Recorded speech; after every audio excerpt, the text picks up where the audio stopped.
हाय दोस्तों, आप लोगों को फिर से एक बार मेरा YouTube channel Roshni the light में स्वागत है। मैं रोशनी।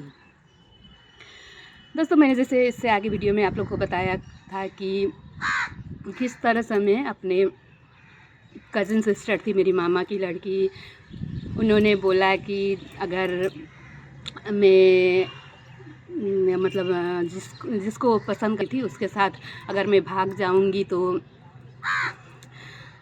तो फिर तुम्हारा भी यहाँ पे शादी कर दिया जाएगा दूसरा लड़का से। तो तुम राजा से मेरे हस्बैंड का नाम राजा है, तो राजा से फिर कभी नहीं मिल पाओगी, इसीलिए तुम भी मेरे साथ भाग चलना। तो दोस्तों, इतना नाजुक उम्र, छोटी सी उम्र, तो अब बहन बोल रही तो ठीक ही बोल रही होंगी, आगे पीछे कुछ सोचना ही नहीं आया।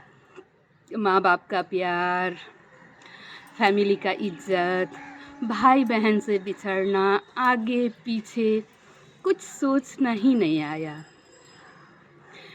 इस मामले में दोस्तों आजकल के बच्चे बहुत बहुत क्लेवर मतलब अच्छे हो चुके हैं।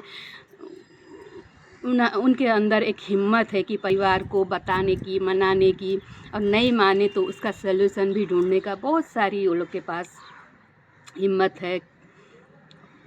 बहुत एजुकेटेड हो चुके हैं। हम लोग का ज़माना के हिसाब से अभी बहुत एडवांस हो चुके हैं। ऐसा कदम नहीं उठाएंगे, आजकल उतना सुनने को नहीं मिलता है ऐसा कदम। लेकिन उस ज़माना में क्या बोले, हम लोग थे भी बहुत सीधे साधे। तो एक दिन हम लोग निकल पड़े घर से, मैं, मेरी बहन, वो मेरी कज़न सिस्टर, और अभी मेरे जीजाजी है जो लड़का, हाँ, वो जिससे मेरी बहन प्यार करती थी। हम लोग तीनों घर छोड़ के भाग गए। हम लोग नाइट बस में बैठ के इंडिया नेपाल के बॉर्डर तक हम लोग आ गए।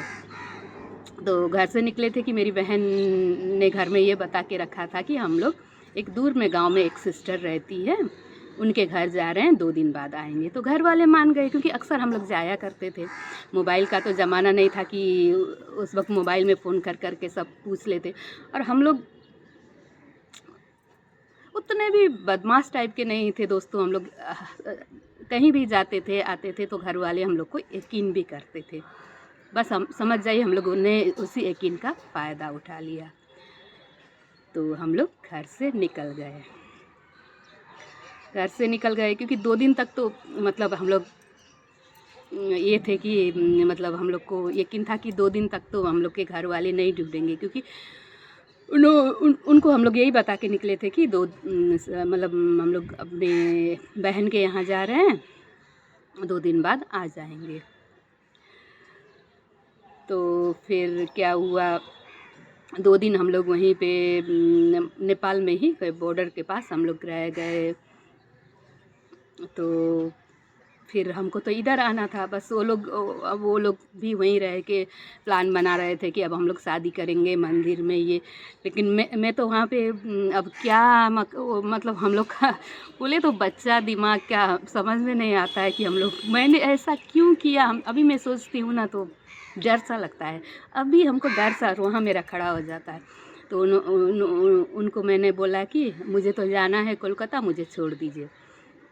तो जो भैया थे मेरे जीजाजी, उन्होंने बस का पता लगा लिया कि वहाँ से जोगबनी से कोलकाता जाने का बस पता कर लिया।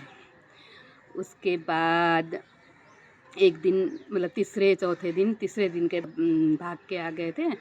तो उन्होंने मुझे टिकट लेके जोगबनी से कोलकाता आने वाला बस में बैठा दिया। अब देखिए दोस्तों, आप लोग कभी भी ऐसा गलती मत करना। मैं सब युवा पीढ़ी को बोलना चाहती हूँ, और आजकल के बच्चे नहीं करेंगे, इस टाइप के गलती नहीं करते हैं। और आजकल मोबाइल का ज़माना है, मोबाइल से हर जगह कांटेक्ट हो जाता, तो ऐसा रिस्क भी नहीं होता। लेकिन उस टाइम मैं कितना रिस्क लेके वो बस में बैठी थी। मैं अकेली थी, लड़की, छोटी जवान लड़की, और बस में अकेले सफ़र करके कोलकाता आना बहुत रिस्की काम था दोस्तों। बस में तो बैठा दिए भैया लोग, और आगे क्या हुआ जानने के लिए मेरे चैनल को लाइक कीजिए, कमेंट कीजिए, सब्सक्राइब कीजिए। आगे का स्टोरी मैं आप लोगों को बताऊँगी। शुक्रिया।